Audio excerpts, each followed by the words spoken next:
Ja, vi er lige ankommet til skoven, og vi skal lige interviewe nogle børn her. Og vi starter lige med at spørge Sisse. Er det godt eller skidt, hvis nisserne ikke er der? Altså, det er både godt, hvis de er der, men det er heller ikke godt, hvis de ikke er der. Kan du uddybe det lidt? Kan du sige hvorfor? Hvis de nu ikke er der, hvad kunne det så betyde? At heksen har taget dem måske. Ja. Kunne det betyde noget andet også? At det, vi har givet dem, måske hjælper dem. Ja. Jeg spørger lige dine sidemarker her. Hvad så, hvis de er der? Hvad betyder det så? At det, vi har gjort, det ikke har hjulpet. Okay. Hvad håber du på?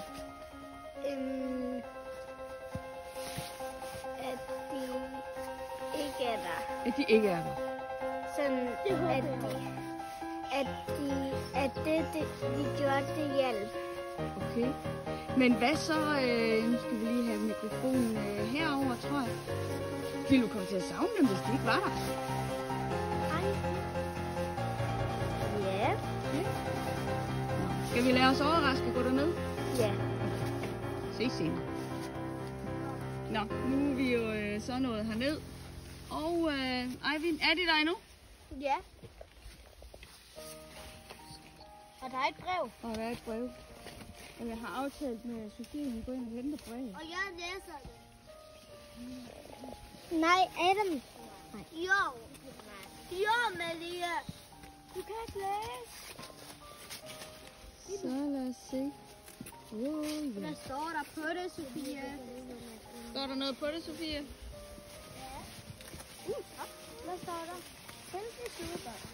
Til de søde børn. Kære børn, tusind tak for risengrøden. Den var fantastisk lækker. Vi kunne se og høre, at det også var svært for jer at få alle med i lege. Men vi kunne også læse og høre, at I godt ved, hvad man skal gøre. Mange tak for de gode råd. Vi har afprøvet nogle af dem. Vi spiste sammen. Det var hyggeligt. Vi har spurgt heksen, om hun ville være med. Det ville hun gerne. Hun kunne bare ikke lide at lege gemmeleg, men kan bedst lide. Så var det jo, at vi skrev, man skulle indgå et kompromis.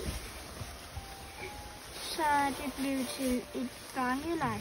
Først bagefter gemmeleg. Men hun kunne stadigvæk ikke i godt humør. Og nu er det endda blevet december. Vi har tænkt på noget andet. Vores familier vil alle sammen en lille travle mand til siden af vores seng. Der er en tavle med ord, som julemanden har skrevet til os.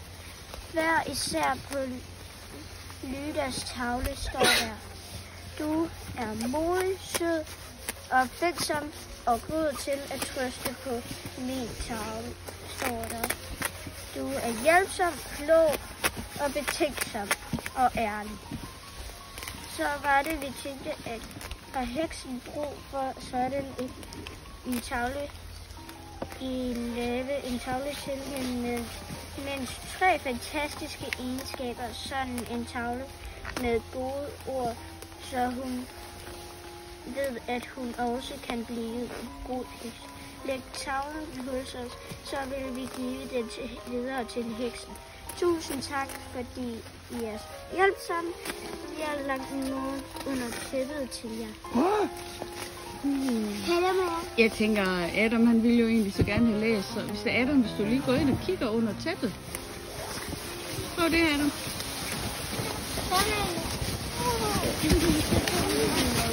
Nu ved jeg, hvad det er. Åbn tæppet. Tæppet. Kan du bare tage sammen? Hvad er det?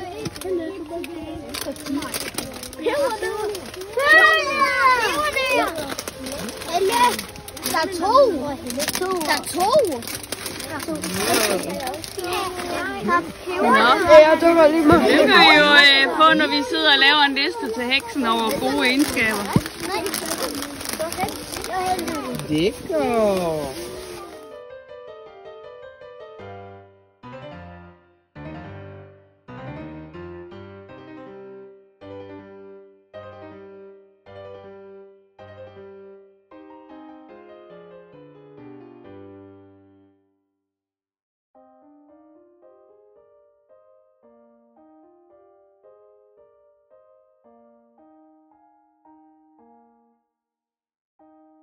Frem, tager vi hovedet lidt tilbage, tager vi hovedet lidt frem, og så ryster vi. Danser boogie boogie, og så drejer vi omkring, og så går vi i ring. Hey! Åh, boogie boogie boogie. Hey! Åh,